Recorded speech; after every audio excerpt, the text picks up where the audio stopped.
Guru penggerak Kabupaten Bekasi adalah insan merdeka belajar, mandiri, reflektif, kolaboratif, inovatif dan berpihak pada murid. Mewujudkan profil pelajar Pancasila dan berjanji mengabdi pada negeri. Guru penggerak merdeka belajar, guru bergerak, Indonesia maju, mari bergerak untuk perubahan, terus bergerak, guru penggerak.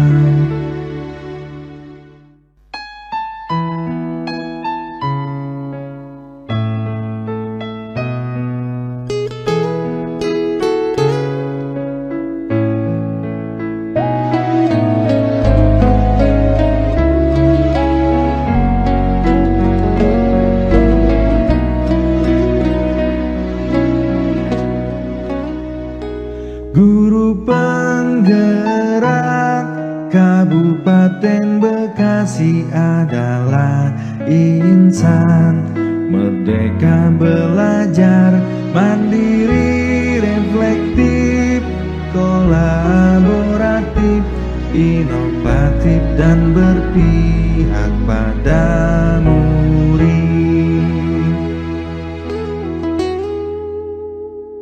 Mewujudkan profil pelajar Pancasila dan berjanji mengabdi pada negeri.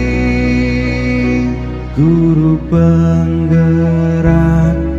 Assalamualaikum warahmatullahi wabarakatuh. Waalaikumsalam warahmatullahi wabarakatuh. Baik, alhamdulillahirabbil alamin. Allahumma sholli ala sayyidina Muhammad wa ala ali sayyidina Muhammad, amma ba'du.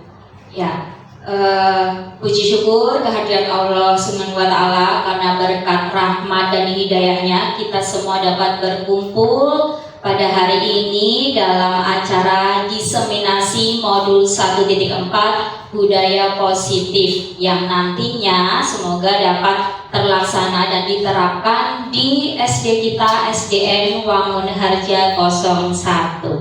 Ya, baik, sebelum kita memulai acara hari ini, mari kita buka dengan membaca basmalah bersama-sama. Bismillahirrahmanirrahim. Ya, untuk acara selanjutnya, nah, di depan di layar sudah ada bahwa diseminasi budaya positif ini merupakan aksi nyata, yaitu tugas saya, aksi nyata dari program guru penggerak yang harus disebarkan ke rekan guru, ya, yang nantinya akan menjadi pembiasaan atau tercipta budaya positif di sekolah kita SDN Wangun Harja 01. Sebelum memulai, nah, ada ice breaking, ya, tebak gambar. Oke, kita ada, sudah siap? Are you ready, guys? Ready. Oke. Ya. Apa ini? Oke, good Bu Lita. Tai lalat, ya. Ini ada tahu, ya. Tahunya digantiin, ya. Tai lalat. Sip. Lanjut. Iya, sebentar. Ya, tai lalat. Lagi. Nomor 2. Apa ya? Rebus. Iya, good Bu Pipi, hebat. Habis. Ya, udang rebus. Habis itu kan bis. Nah, ini. Tenaga listrik. Iya. Apakah betul tenaga listrik. Oke. Nomor 4. Apa itu? Tuang air. Tuang air. Iya, tuang air, ada tua tambah ng, tuang, ada gambar air. Ya, tuang air. Lanjut. Minta duit. Minta uang. Minta uang. Ya, good. Nah, Potongan dolar. Harga. apakah benar potongan harga? Yeay. Nomor 7. Senam otak. Apakah benar? Otak. Senam otak. Ya, terima kasih Bu Muniro. Ya, bye, thank you. Ya, terima kasih sudah bermain. Sebelum kita menuju ke acara inti. Nah, ini adalah our team ya. Ada fasilitator saya yaitu Bapak Cucu Mulyana, ada pengajar praktik saya Ibu Haji Mubliha, dan saya masih CGB Angkatan 10 dari Kabupaten Bekasi, Bibit Nafitasari. Nah, ini adalah yang akan saya paparkan ke depan, yaitu ada 8 poin. Yang pertama perubahan paradigma, yang kedua disiplin positif, ketiga nilai-nilai kebajikan, keempat kebutuhan dasar, kemudian ada motivasi perilaku manusia, yang keenam ada posisi kontrol guru, yang ketujuh ada keyakinan kelas, dan yang kedelapan segitiga restitusi. Sebenarnya ini sudah sehari-hari yang sudah kita lakukan, tetapi sudah pas belumnya yang saya lakukan. Nanti akan kita bahas selanjutnya. Nah, tentang filosofi pendidikan dari Ki Hajar Dewantara, yaitu pendidikan itu menuntun segala kekuatan kodrat yang ada pada anak-anak agar mereka dapat mencapai keselamatan dan kebahagiaan baik sebagai manusia maupun sebagai masyarakat. Oke, jadi kita sebagai guru itu berkewajiban untuk menuntun, membimbing anak-anak ya ke jalan yang benar. Kita tumbuh kembangkan bakat, minatnya, karakternya yang baik ya, jadi biar anak-anak itu bisa menjadi manusia seutuhnya, manusia yang bebas yang dapat berperan nantinya di masyarakat.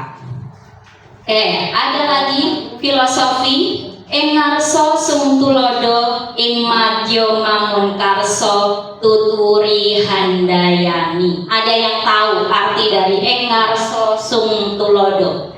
Mister, tahu Mister? Engarso sungtulodo itu mendorong ya. Di depan. Iya, betul sekali. Di depan guru itu menjadi contoh, memberikan contoh teladan. Ing madya mangun karso. Di tengah ya. Di tengah, ya. Apa? Mendukung.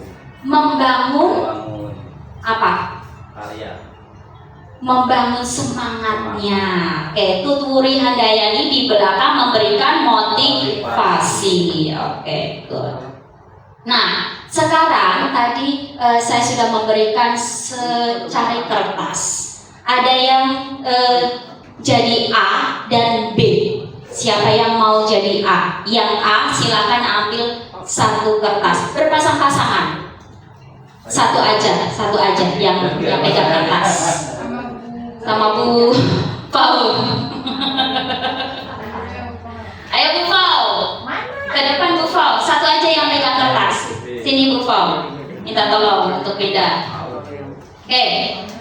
Dari secari kertas itu silakan dituliskan satu hal yang sangat berharga bagi Bapak Ibu. Silakan, satu hal yang paling berharga. Jangan sampai yang B tahu.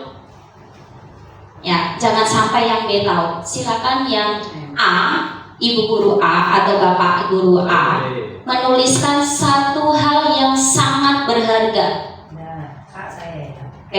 Mister A. Mr. B. Berarti Bu Pipi yang menuliskan. Makanya Mister mau A atau B?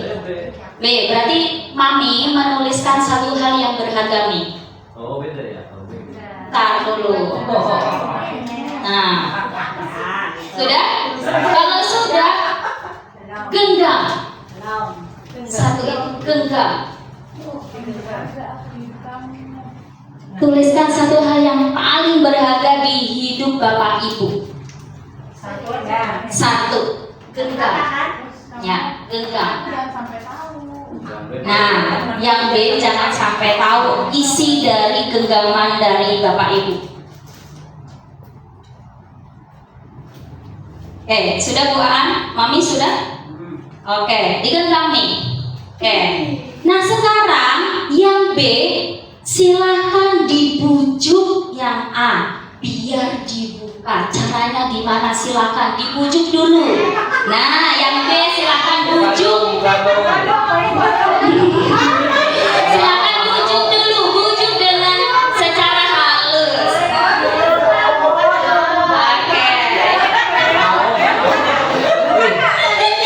Oke, karena tidak dibuka juga secara halus, dihardik, diintimidasi, dimarahi.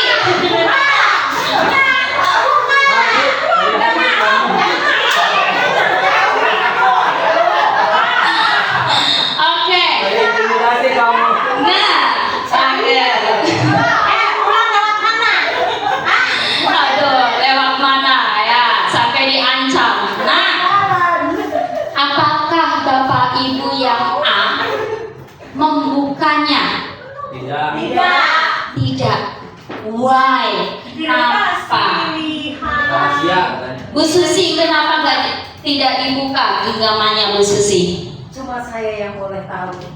Oke, cuma Bu Susi yang boleh tahu. Bu Aan, kenapa tidak dibuka genggamannya? Karena ini kan yang paling berharga. Jadi aku simpan dengan baik-baik. Iya, oke, walaupun dirayu, diintimidasi ya Bu Aan ya, sampai mau dipukul-pukul, tetap gak dikasih Bu Aan. Oke, ya sekeras tenaga ya disimpan ya. Mami, dikasih nggak Mami?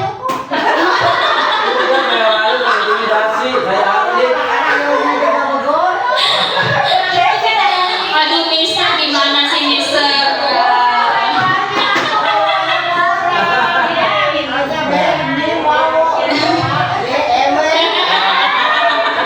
Oke, tetap nggak dibuka. Bu Muniro, dikasih nggak Bu Muniro? Dibuka nggak genggamannya? Oke, nah berarti kan setiap individu punya alasan untuk tidak membuka karena tadi itu sesuatu yang berharga di hidup saya, nggak mau orang lain ambil, nggak mau orang lain tahu. Nah, yang punya kontrol atau kendali untuk membuka atau menutup itu siapa Bapak Ibu? Diri saya. Iya, diri sendiri. Seperti itulah ya. Disiplin itu yang punya kontrol, yang punya kendali itu diri sendiri. Orang lain tidak bisa mengendalikan diri kita. Ya, seperti itu kita mendisiplinkan anak.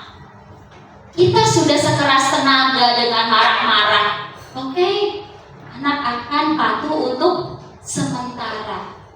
Tapi dengan waktu yang lama tidak akan mengena, ya, karena apa? Kontrol dirinya ada pada anak. Nah, ada miskonsepsi juga sebenarnya nih. Miskonsepsi tentang teori kontrol, ya. Guru mengontrol murid. Sebenarnya yang punya kontrol terhadap diri sendiri ya kita, yang murid. Kita sebagai guru itu tidak bisa. Bisa karena murid meminta dirinya untuk dikontrol. Ya, seperti itu. Ini adalah miskonsepsi. Yang kedua, penguatan positif atau bujukan itu efektif dan bermanfaat. Sebenarnya tidak akan bertahan lama. Tapi apa? Kalau misalnya nih Bapak Ibu memberikan reward ke murid, ya, Nah, ketika misalnya Bu Sally di kelas 1, anaknya biar baris secara rapi. Oh, ini dikasih bintang. Nah, ketika Bu Sally nanti tidak masuk, digantikan oleh guru yang lain, muridnya nanti, aku kan nggak dapat bintang dari misalnya Bu Bibit. Nah, nanti akan kembali ke kebiasaan lama seperti itu ya. Jadi bujukan atau penguatan positif itu miskonsepsinya itu ya kurang efektif. Yang ketiga, membuat rasa bersalah mampu menguatkan karakter. Ayolah, kerjainlah, nanti Bu guru dimarahin loh sama Bapak Kepala Sekolah. Membuat rasa bersalah ya, itu hanya miskonsepsi saja. Yang keempat, orang dewasa berhak memaksa. Ini salah ya gitu. Jadi kita sebagai orang dewasa itu tidak berhak untuk memaksa murid kita untuk menuruti atau untuk mengikuti aturan. Nah, harus timbul dari motivasi dari dalam diri murid. Itu baru bisa akan terlaksana dengan sangat baik. Nah, ini mengubah paradigma stimulus respon menjadi teori kontrol. Jadi stimulus respon ini berkebalikan. Realitas kebutuhan itu kita sama.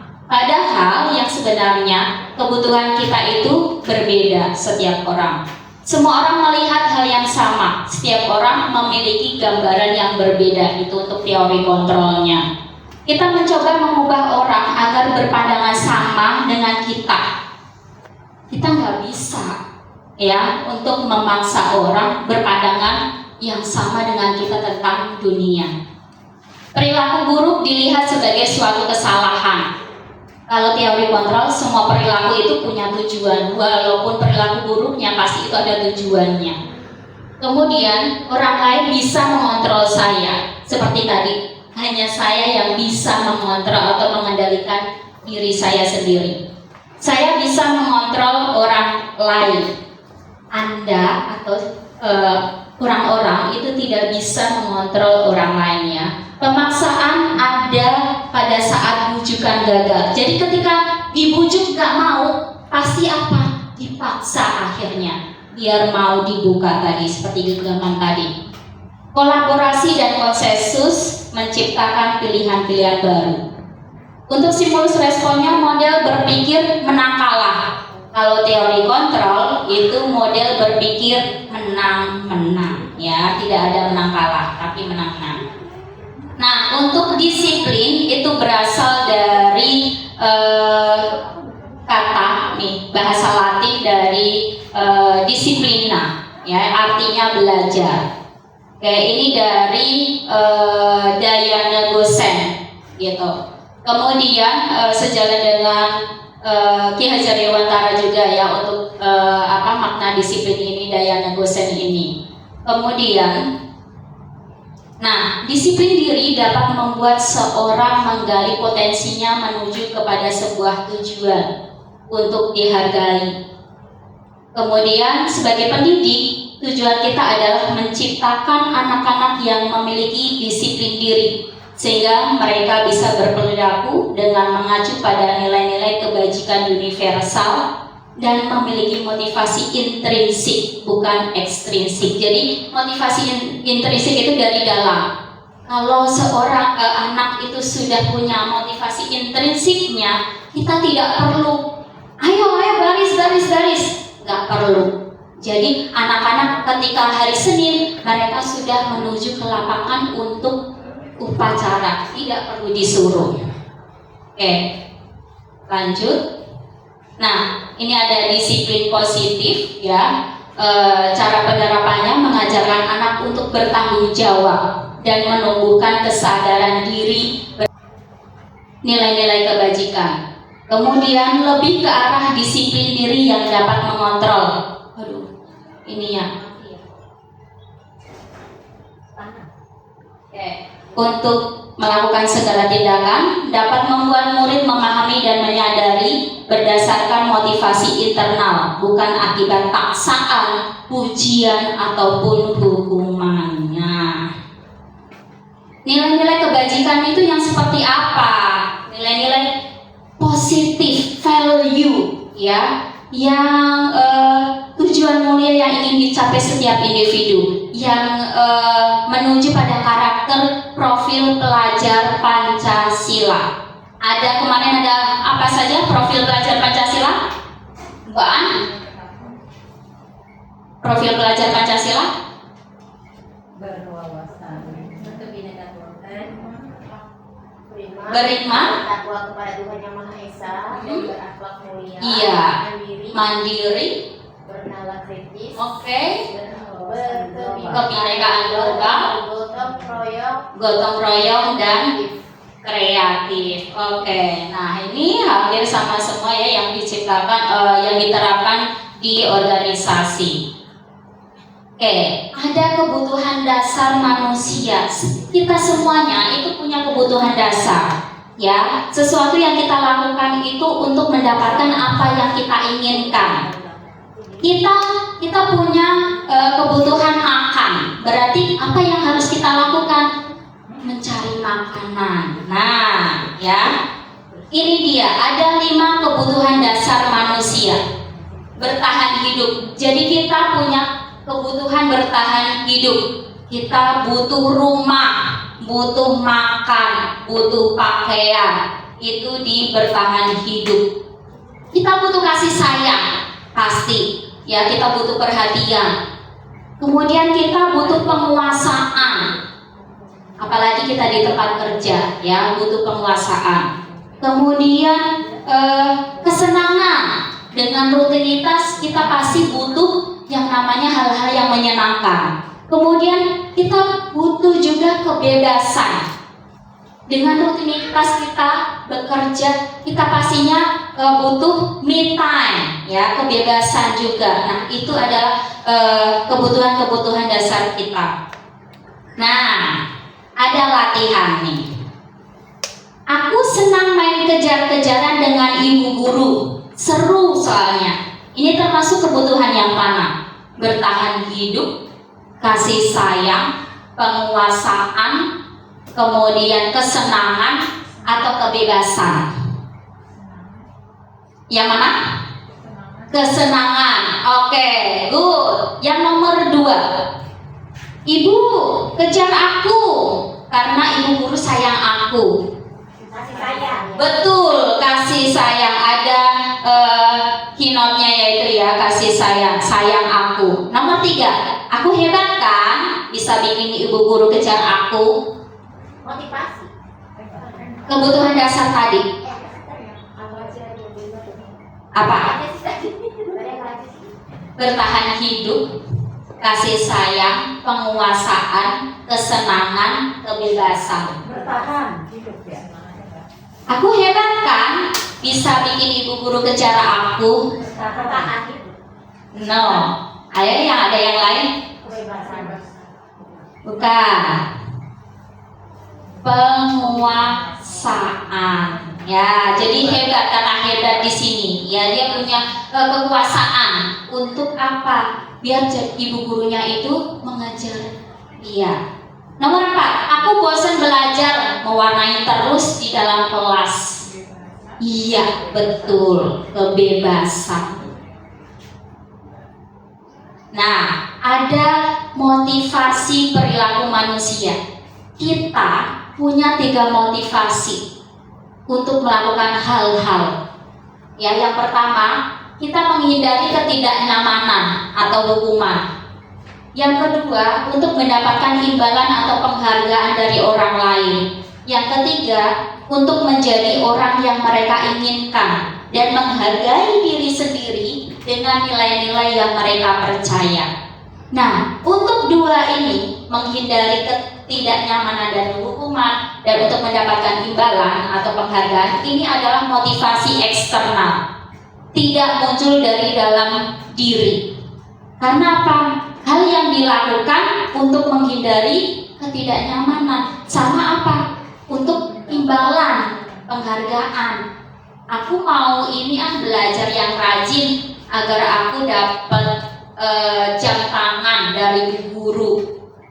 Nah, itu bukan dari dalam dalam dari diri, bukan internal tapi eksternal. Kalau aku mau belajar biar aku jadi pinter, nah itu adalah internal ya. Jadi tidak untuk mengharapkan imbalan ataupun ketidaknyamanan. Aku mau belajar biar gak dimarahin bu guru. Nah itu yang pertama, eksternal ya. Oke, nih ya, ini untuk menghindari ketidaknyamanan. Biasanya orang yang motivasi perilakunya untuk menghindari hukuman atau ketidaknyamanan ini akan bertanya pada diri sendiri, apa yang akan terjadi ya apabila saya tidak melakukannya, gitu ya. Seperti tadi yang saya contohkan, kalau saya nggak belajar, nanti bu guru marah nggak ya? Kalau aku nggak paham, nah ya seperti itu. Ini untuk menghindari ketidaknyamanan. Yang kedua, untuk mendapatkan imbalan. Orang yang melakukan motivasi ini akan bertanya, apa yang saya akan dapatkan apabila saya melakukannya? Kalau saya belajar rajin, dapat ranking 1, saya akan dapat apa ya dari bu guru ya? Nah, jadi motivasinya itu hanya untuk mendapatkan imbalan atau penghargaan ya. Yang ketiga, untuk menjadi yang mereka inginkan atau menghargai diri sendiri. Ini orang yang melakukan motivasi ini akan bertanya, akan menjadi orang seperti apa apabila saya melakukannya gitu. Nah, ada latihan nih. Ibu Anas, guru kelas 2 SD, mendapatkan masalah. Murid-muridnya tidak bisa tertib berdiri antri di depan pintu kelas dan selalu berebutan masuk ke dalam kelas setelah jam istirahat usai. Ini tentunya sangat mengganggu proses pembelajaran di mana kelas tidak dapat mulai tepat waktu karena Ibu Anas sibuk menenangkan murid-muridnya untuk waktu cukup lama. Akhirnya Bu Anas berpikir cepat dan mengandalkan stiker bintang. Setiap murid-muridnya akan masuk kelas usai jam istirahat. Bu Anas akan mengiming-imingi murid-muridnya dengan stiker bintang. Siapa yang dapat berdiri lurus dan berbaris rapi antri di depan pintu dapat bintang dari Bu Anas. Sebagian besar murid-muridnya menyambut tantangan tersebut dan langsung berdiri rapi di depan pintu agar mendapatkan stiker bintang. Hal ini terus dilakukan Bu Anas selama beberapa minggu karena cukup berhasil membuat murid-muridnya berdiri rapi antri di depan pintu. Sampai pada suatu saat Bu Anas sakit dan terpaksa digantikan Pak Heru. Pak Heru tidak mengetahui tentang stiker bintang dan benar saja pada saat mau masuk ke kelas usai jam istirahat, murid-murid kelas 2 kembali berebutan masuk kelas. Apa yang terjadi? Motivasi apa yang muncul dari ketiga motivasi tadi? Motivasi apa yang muncul Bu Susi untuk anak-anak kelas 2? Motivasi yang pertama dikasih hadiah ya. Diiming-imingi stiker bintang. Ini stiker bintang. Terus Nah, ayo, ini yang terkadang tidak kita sadari kita melakukan ini, ya gitu. Jadi anak-anak itu melakukan antri garis rapi itu karena ada apa? Iya. Mengharapkan penghargaan, imbalan, reward, yaitu apa? Stiker bintang dari Bu Anas yang beberapa minggu melakukan itu. Ketika Bu Anasnya sakit, diganti Pak Heru yang tidak memberikan apapun kepada anak-anak, mereka kembali ke sikap awal. Tidak dapat antri, mereka berebut ramai. Nah, ya. Karena motivasinya intrinsik atau ekstrinsik? Ekstrinsik, betul sekali, ya. Tidak dari dalam diri murid. Tadi mengharapkan iming-iming dan stiker tadi. Nah, itu ya. Sebenarnya maksud Bu Anas itu baik. Nah, tetapi penghargaan itu sebenarnya tidak bagus juga untuk dalam waktu yang lama, ya. Hasilnya tidak akan terlihat karena motivasinya yang muncul ekstrinsik, akan mengharapkan dan mengharapkan seperti itu. Nah, apa bedanya nih? Ada hukuman, konsekuensi, dan restitusi. Nah, hukuman itu kita berikan itu tidak terencana, tiba-tiba, bersifat satu arah dari guru saja yang memberikan hukuman. Yang ketiga, berupa hukuman fisik atau bisa jadi psikis mereka, gitu. Kalau konsekuensi itu terencana, disepakati, ada kesepakatan antara guru dan murid. Kemudian yang kedua, murid dibuat tidak nyaman hanya sementara saja, gitu. Kalau yang hukuman tadi membuat sakit hati dalam waktu yang lama. Yang kalau konsekuensi hanya sementara.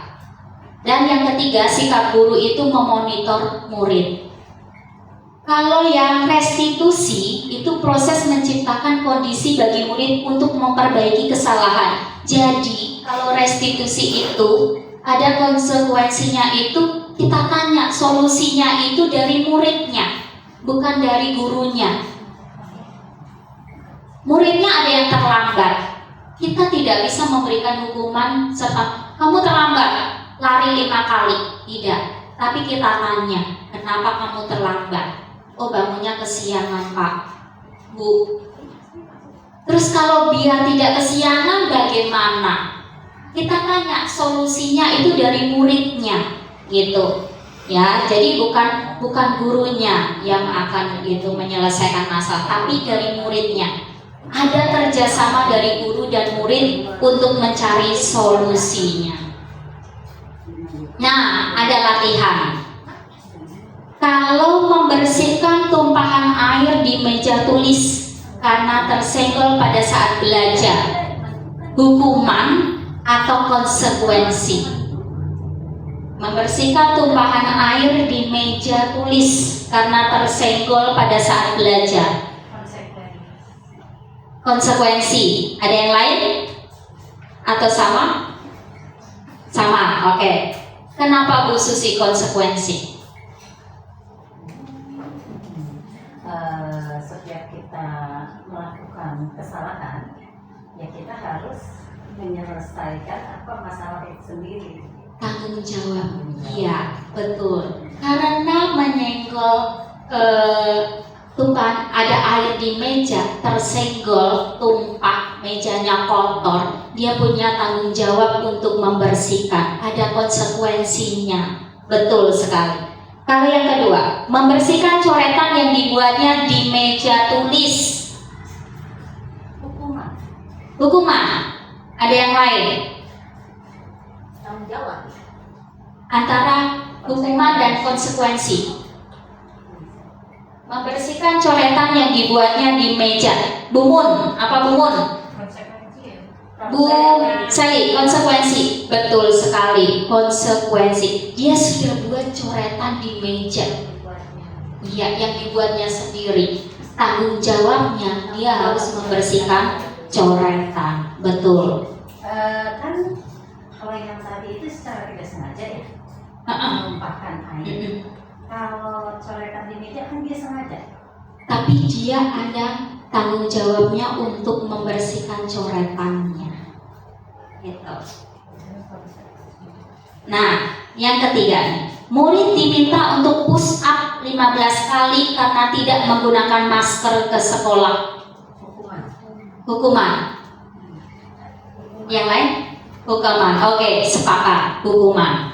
Yang keempat, menggantikan kertas tugas teman yang telah dicoret-coret. Konsekuensi. Iya, betul, konsekuensi.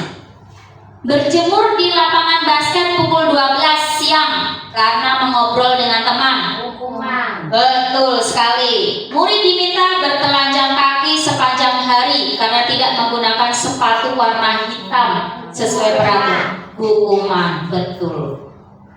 Nah, ini dia yang paling 5 posisi kontrol guru. Ada di manakah Bapak Ibu, Ibu-ibu ya di sini ya? Apakah penghukum, pembuat merasa bersalah, ataukah teman, ataukah pemantau, ataukah manajer? Nah, ya, gitu. Nih, kita bahas satu-satu penghukum. Seorang penghukum bisa menggunakan hukuman fisik maupun verbal. Orang-orang yang menjalankan posisi penghukum senantiasa mengatakan bahwa sekolah memerlukan sistem atau alat yang dapat lebih menekan murid-murid lebih dalam lagi. Biasanya mereka tuh berkata, patuhi aturan saya atau awas. Nah, ya, kamu selalu saja salah. Selalu, pasti selalu yang terakhir selesai. Terlambat lagi. Nah, ya, selalu datang terlambat. Kapan bisa tepat waktu? Nah, ya, gini. Ini penghukum ini biasanya dengan nada suara tinggi, matanya melotot, menunjuk-nunjuk, menghardik. Nah, berada di posisi manakah kita? Apakah penghukum? Lanjut. Membuat merasa bersalah. Jadi, kalau membuat merasa bersalah ini membuat orang lain merasa tidak nyaman atau bersalah, merasa bersalah. Kata-katanya yang biasa dikeluarkan oleh guru yang membuat merasa bersalah ini, ibu sangat kecewa dengan kamu. Berapa kali Bapak harus beritahu kamu ya? Gimana coba kalau orang tua kamu tahu kamu berbuat begini? Adi, kamu ini bagaimana ya? Kamu sudah berjanji dengan ibu tidak akan terlambat lagi. Kenapa kamu senang sekali mengecewakan ibu? Ibu benar-benar kecewa sekali. Nah, ini ya. Jadi kata-kata yang dikeluarkan ini membuat murid merasa bersalah. Nah, biasanya dengan suara memelas, halus, sedih, ya, gitu. Biasanya muka-muka kita tunjukkan dengan kayak kita sedih gitu ya, kecewa dengan Tuhan. Nah, kalau posisi kontrolnya sebagai teman bagaimana? Ya, posisi sebagai teman itu biasanya dikatakan oleh guru itu, ayo bantulah demi Bapak ya. Ayo ingat tidak bantuan Bapak selama ini. Ya sudah, kali ini tidak apa-apa, nanti ibu bantu bereskan. Adi, ayolah, bagaimana sih kamu? Kemarin kamu sudah janji ke Bapak bukan? Kenapa terlambat lagi? Nah ya sudah, tidak apa-apa, duduk sana, nanti Pak Guru bantu kamu ini. Jadi kita bicaranya kayak dengan teman gitu ya. Nah, anak ini tidak merasa tertekan dengan posisi kontrol guru sebagai teman. Kalau sebagai pemantau bagaimana? Nah, ini dia sebagai pemantau. Peraturannya apa? Apa yang telah kamu lakukan? Jadi pemantau ini menanyakan lagi ke muridnya, sanksi atau konsekuensinya apa? Gitu. Jadi tidak memberikan hukuman tapi dikembalikan lagi ke murid. Ini pemantau. Kalau manajer, nah manajer ini yang tingkatannya yang paling tinggi untuk restitusi. Jadi seorang posisi manajer ini meminta murid untuk mempertanggungjawabkan kesalahannya dan mereka itu menemukan solusinya sendiri. Dengan biasanya kata-katanya, apa yang kita yakini? Apakah kamu meyakininya? Biasanya berhubungan dengan keyakinan kelasnya, gitu. Apa rencana kamu untuk memperbaiki hal ini? Gitu. Jadi dikembalikan lagi ke murid, biar murid mencari solusinya sendiri. Ya, baik Bapak Ibu, mari kita saksikan untuk penerapan 5 posisi kontrol guru. dalam video berikut.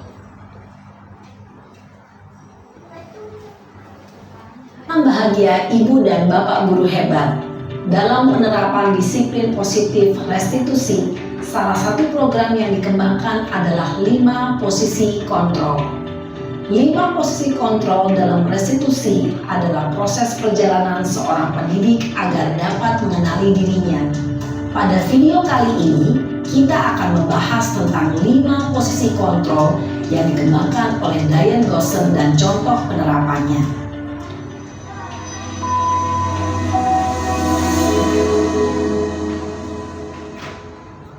5 posisi kontrol itu adalah 1. Posisi penghukum, 2. Posisi pembuat merasa bersalah, 3. Posisi teman, 4. Posisi pemantau atau monitor, dan 5. Posisi manajer. Untuk lebih memahami kelima posisi tersebut, mari kita saksikan kasus Naren yang terlambat hadir 20 menit di sekolah dan melihat bagaimana kelima posisi kontrol dalam menghadapi masalah tersebut.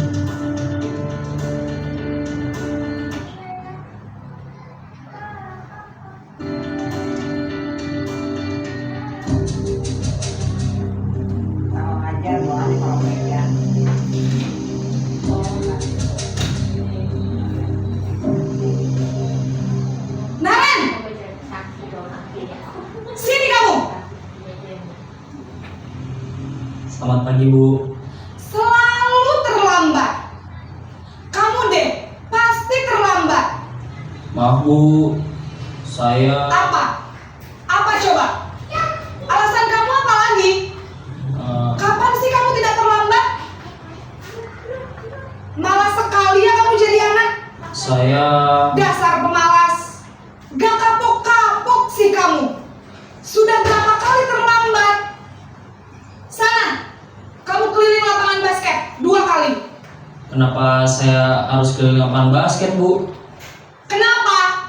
Kamu melawan ibu? Berani-beraninya jawab. Sudah terlambat, masih berani jawab pula.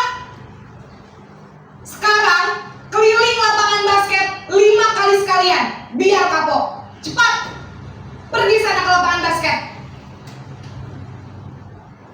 Posisi penghukum biasanya berbicara dengan nada tinggi, menghardik, menunjuk-nunjuk, menyakiti, dan menyindir. Hukuman bisa berupa fisik maupun psikis. Ibu dan Bapak Guru hebat. Dampak yang terjadi pada murid ketika guru berada pada posisi penghukum adalah murid cenderung akan memberontak, bahkan menyimpan dendam.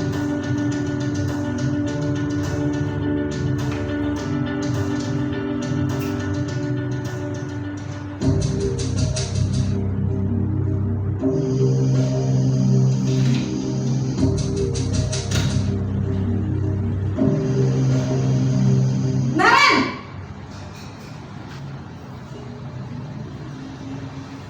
Selamat pagi, Bu. Naren, kamu kenapa terlambat lagi, nak?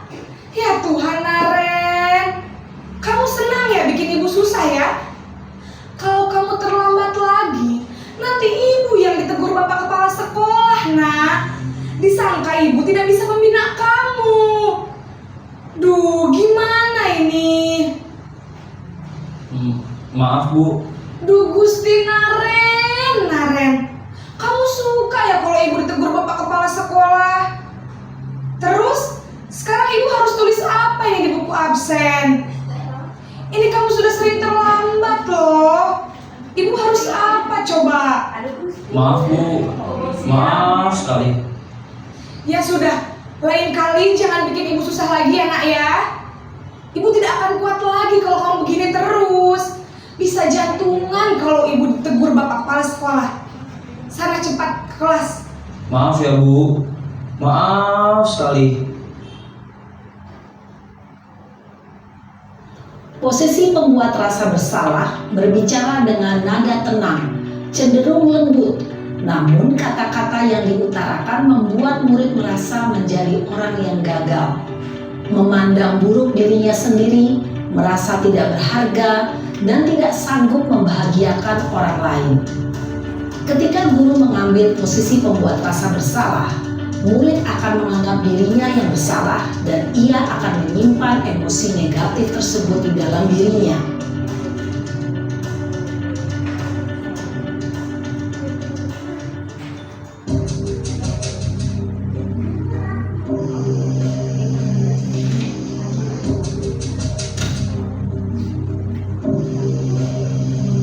Naren,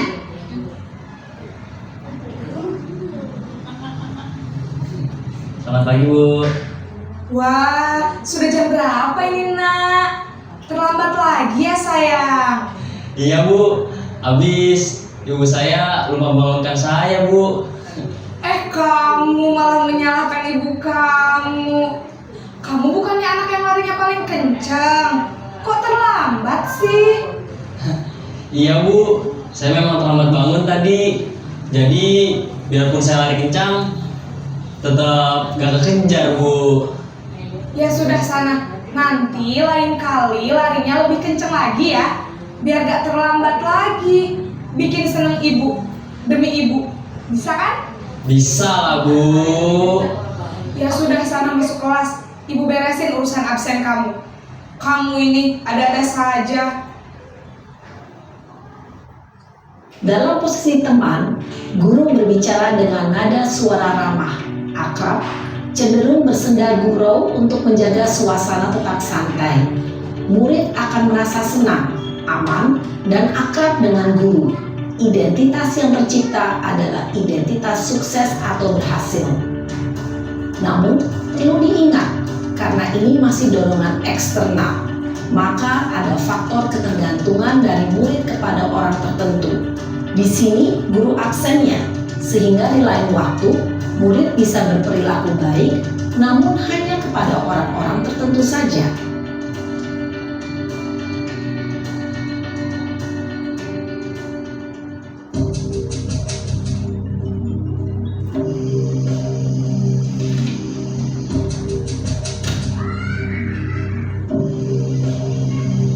Naren!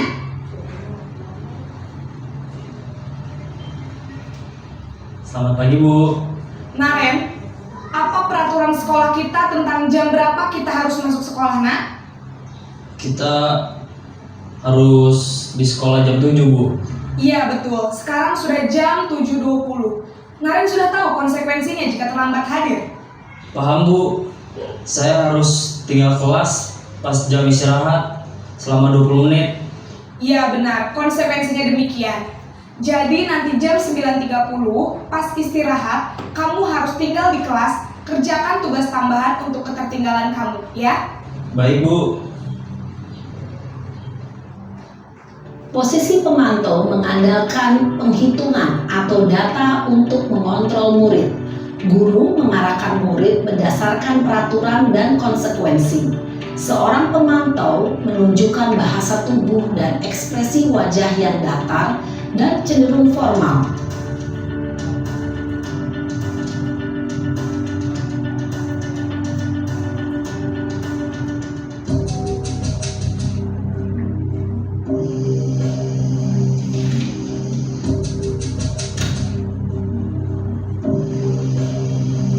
Naren!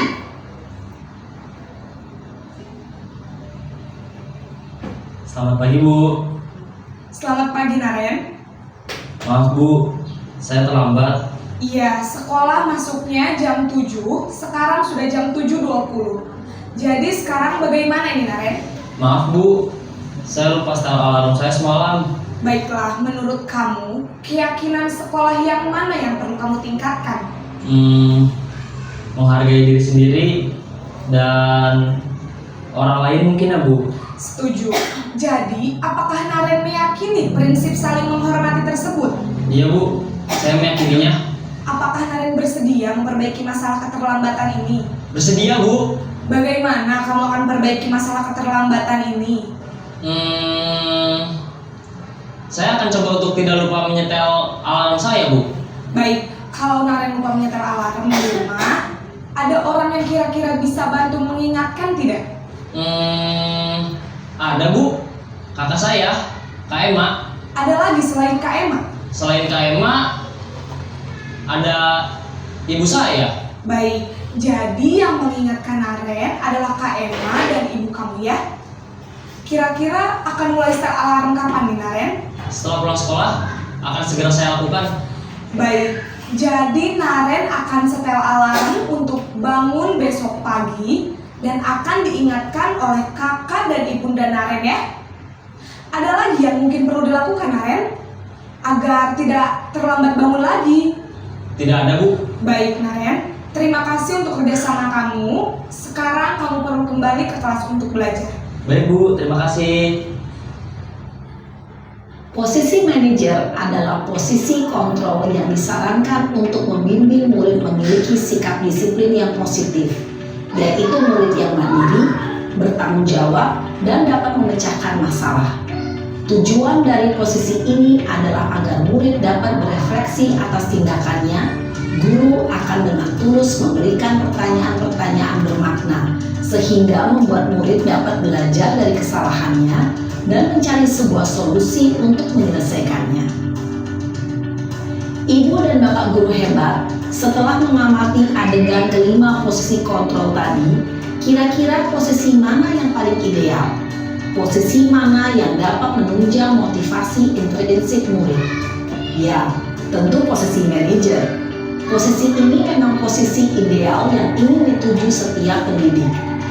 Pada posisi inilah, guru dapat menerapkan disiplin positif yang berpihak pada murid, yang memerdekakan murid. Perjalanan seorang pendidik tentunya tidak mudah untuk sampai pada posisi seorang manajer. Namun, tujuan kita pasti, yaitu menciptakan murid-murid yang mandiri, merdeka, dan bertanggung jawab. Semoga penggambaran 5 posisi kontrol yang telah diperlihatkan ini dapat menjadi ajang refleksi bagi kita semua, agar dapat terus mengasah dan menerapkan disiplin positif yang memerdekakan murid. Mari terus berlatih dan bersemangat. Selamat menerapkan. Salam dan bahagia Ibu dan Bapak guru hebat.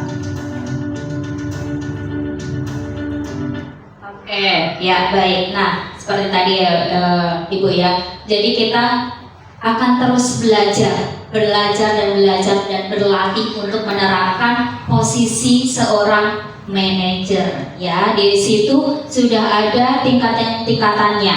Ada tadi menstabilkan identitasnya, menanyakan validasi tindakan yang salah, dan juga menanyakan keyakinan. Semoga kita bisa menerapkan dalam kehidupan sehari-hari kita. Oke, saya lewatin saja. Nah, ini contoh-contoh penerapannya. Hormat kepada bendera selama 1 jam. Ini biasanya dikeluarkan oleh posisi kontrol seorang penghukum. Berapa kali ibu bapak harus beritahu kamu, tapi kamu selalu membuat kecewa. Ada kata kecewanya ini. Ini posisi kontrolnya pembuat merasa bersalah. Ayo dong, ikuti peraturan. Tolong bantu bapak ibu ya, sekali ini saja. Ya sudah, tidak apa-apa. Lain kali jangan berbuat ini lagi ya. Ini untuk sebagai teman. Kamu sudah melanggar peraturan sekolah beberapa kali. Kamu tahu konsekuensinya. Setelah ini beli atribut, jadi tidak memberikan hukuman ya untuk pemantau ini, tapi kembali ke konsekuensi. Nah, untuk manajer, apakah kamu tahu kesalahan kamu?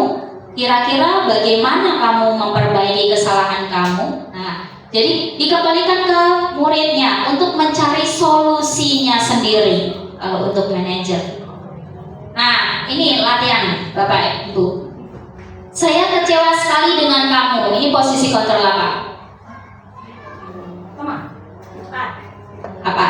Tadi sedih apa? Ini berbalik merasa. Iya, pembuat merasa bersalah. Betul. Kamu tidak pernah benar melakukannya. Hukum. Iya, penghukum. Apa rencanamu untuk menyelesaikan masalah ini? Manajer atau pemantau? Pemantau. Ayo, ini kali ini. Teman. Iya, ayolah lakukan demi Bapak Ibu ya.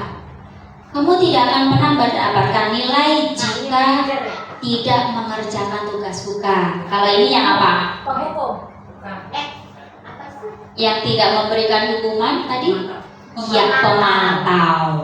Nah, Banyak banget sih. nah, untuk pembentukan keyakinan kelas sebenarnya kita sudah melakukannya ya, ibu-ibu ya, di awal tahun ajaran.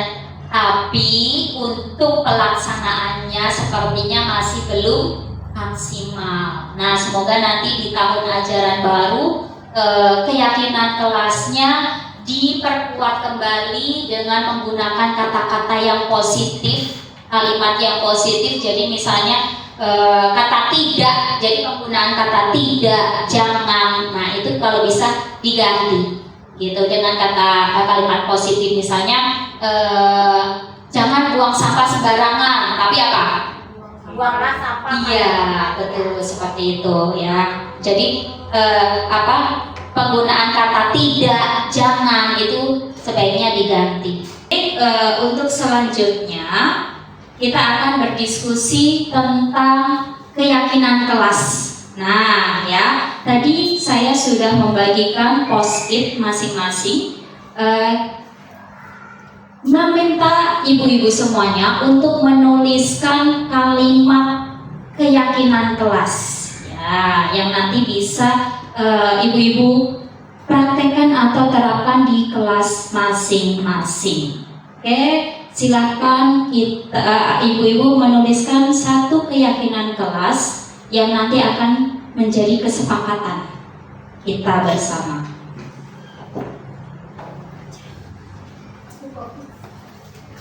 Nih, kita diskusikan. Satu aja ini.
Silakan dibuat keyakinan kelasnya ya, dibuat keyakinan kelasnya. Cek.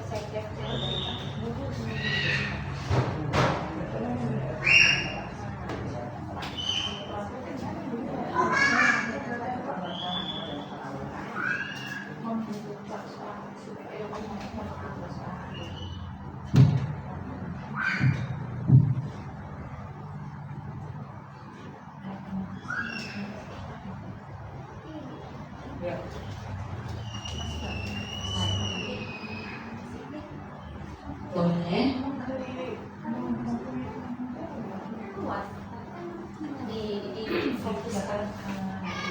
Dijabarkan apa?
Oke, apakah sudah selesai?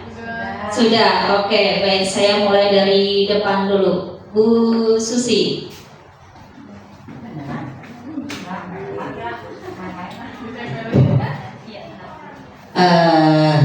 Tadi kan yang ditanyakan kelas menjadi lebih maju ya keyakinannya. Keyakinan, tetap keyakinan. Ya. Saya yakin kelas akan menjadi lebih maju jika murid-murid sudah mau menerapkan sikap disiplin dan bertanggung jawab. Oke, disiplin dan bertanggung jawab. Oke. Selanjutnya, Bu Fau.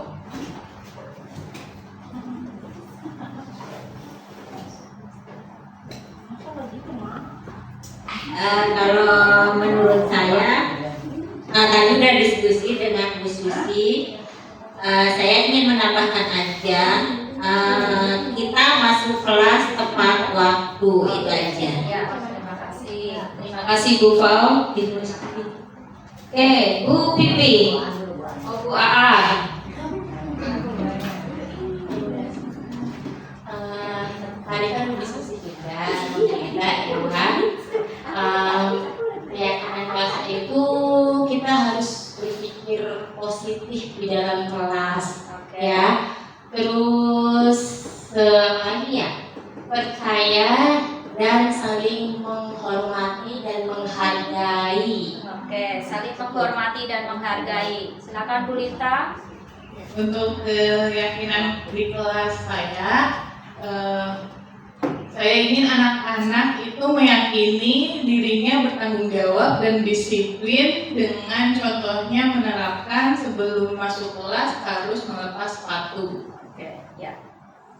Baik. Kesepakatan kelas dibuat tadi melepas sepatu sebelum masuk kelas. Next, Bu Monika. Ya, untuk keyakinan kelas, saya lebih ke yang simpel ya. Misalnya anak-anak meminta izin jika akan ke kamar mandi, gitu sih. Oke, ya. Kalau saya juga lebih simpel lagi, yaitu meminta anak-anak untuk membuang sampah di tong sampah, juga menjaga kebersihan kelas. Oke. Terima kasih.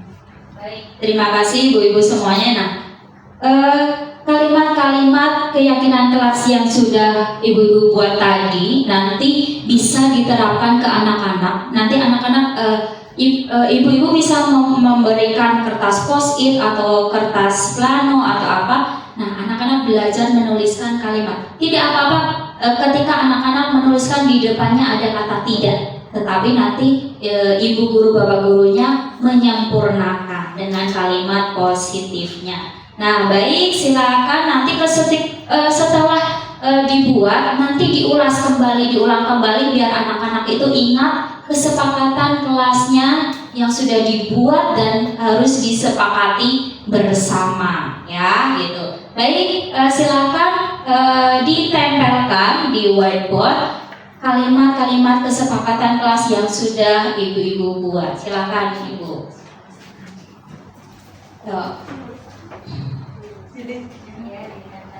Ayo Bu, silakan ditempel.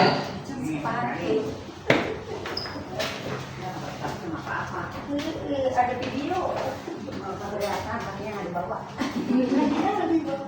Aku di sini. Ya, baik, inilah kalimat-kalimat kesepakatan yang sudah dibuat. Nanti bisa diterapkan di dalam kelas. Ya, baik. Terima kasih. Ya, materi selanjutnya yaitu segitiga restitusi. Nah, ada menstabilkan identitas, validasi tindakan yang salah, menanyakan keyakinan. Ini adalah tahapan-tahapan segitiga restitusi. Sebenarnya kita sudah melakukannya, tetapi mungkin tahapannya belum sepenuhnya 3, gitu. Ya, oke, ini tahapannya. Kalau menstabilkan identitas, itu biasanya kata-katanya yang dikeluarkan, tidak ada manusia yang sempurna. kita bisa menyelesaikan ini. Bapak Ibu tidak tertarik mencari siapa yang salah, tapi ingin mencari solusi dari permasalahan ini. Jadi identitas anak itu distabilkan dulu, jangan dibuat down dulu gitu. Jadi biar dibuat anak itu nyaman, membuat anak nyaman dulu. Kemudian tahapan yang kedua, validasi tindakan yang salah. Divalidasi tindakan yang salahnya. Biasanya seperti, kamu pasti punya alasan mengapa melakukan itu. Kamu patut bangga pada dirimu sendiri karena kamu telah melindungi sesuatu yang penting buat kamu. Jadi tindakan yang salahnya itu divalidasi. Oh iya, kamu pasti melakukan tidur di kelas itu pasti ada alasannya. Kenapa? Gitu. Jadi divalidasi. Kemudian yang tahapan ketiga, menanyakan keyakinan. Apa yang kita percaya sebagai keyakinan kelas atau keluarga atau sekolah, apa nilai-nilai umum yang telah kita sepakati. Kamu mau jadi orang seperti apa? Jadi kalau menanyakan keyakinan, misalnya tidur di kelas, kalau pada saat guru menerangkan berarti keyakinan kelasnya apa? Oh, mendengarkan guru yang sedang menjelaskan. Nah, apakah sudah menerapkannya untuk keyakinan kelasnya? Kalau ada siswa yang ngobrol, apakah sudah menghargai ibu guru yang sedang menjelaskan? Nah, itu ada di tahapan menanyakan keyakinan. Saya yakin Bapak Ibu di sini sudah melaksanakan segitiga restitusi, tapi mungkin tahapannya belum sempurna seperti itu. Nah, ini saya buat. Nah, ada sebuah kasus, ya. Suaranya tidak terdengar ya. Nah, di sini ada seorang murid, dia tertidur di kelas. Di stabilkan identitas ini saya menanyakan apakah benar murid ini tidur di kelas. Oh, ternyata benar. Nah, menstabilkan identitasnya bagaimana? Setiap orang kalau mengantuk pasti tertidur, betul ya gitu. Jadi kita buat nyaman dulu murid, jangan sampai down duluan, nanti takut ditanya belum sudah takut duluan ya, ditanya kesalahannya. Nah, untuk tahapan yang kedua, validasi tindakan yang salah. Mengakui kalau tidur di kelas. Nah, tindakan validasinya apa? Oh, ternyata murid ini tidur di kelas itu karena malamnya begadang, tidur larut malam karena main game. Nah, seperti itu validasi tindakan yang salahnya ya. Kemudian dia minta maaf. Kemudian ada tahapan yang ketiga. Nah, menanyakan keyakinan. Menanyakan keyakinan ini, keyakinan di kelasnya ketika guru menjelaskan materi, berarti muridnya itu harus mendengarkan. Nah, Alex ini menyadari ada keyakinan kelas itu, ya, mendengarkan guru yang sedang menjelaskan, tetapi belum dijalankan. Nah, Alex ini berjanji untuk melaksanakan keyakinan kelas. Ini dia ya Bapak Ibu ya. Oke. Nah, refleksinya. Tanggung jawab seorang guru adalah bagaimana menciptakan suatu lingkungan yang positif, yang terdiri dari warga sekolah yang saling mendukung pastinya, saling belajar, saling bekerja sama, sehingga tercipta kebiasaan-kebiasaan yang baik. Dari kebiasaan-kebiasaan baik akan tumbuh menjadi karakter-karakter baik dari warga sekolah. Dan pada akhirnya karakter-karakter dari kebiasaan baik itu akan membentuk sebuah budaya positif. Jadi untuk menerapkan budaya positif ini kita harus saling bekerja sama, berkolaborasi. Tidak bisa hanya kepala sekolah saja, guru saja, tetapi kepala sekolah, guru, kemudian muridnya ini saling bekerja sama. Ya, mungkin itu saja pemaparan dari saya. Terima kasih, salam dan bahagia Bapak Ibu guru hebat. Ya. Oke, ya. Semoga nanti kita bisa terapkan budaya positif ini di sekolah kita ya Bapak Ibu ya. Baik, mohon maaf ya, akhir kata kalau ada kesalahan saya mohon maaf.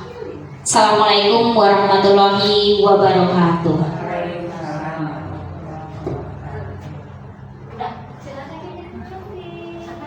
Assalamualaikum Bu Pipit. Waalaikumsalam. Ya, silakan duduk, Nak. Terima kasih Bu. Oke, ya langsung saja ya. Nah, tadi Bu Pipit perhatikan pada saat pembelajaran IPS, Alex tertidur saat Bu Pipit menjelaskan materi pembelajaran. Benar itu? Iya benar Bu. Tadi saya tertidur karena merasa mengantuk.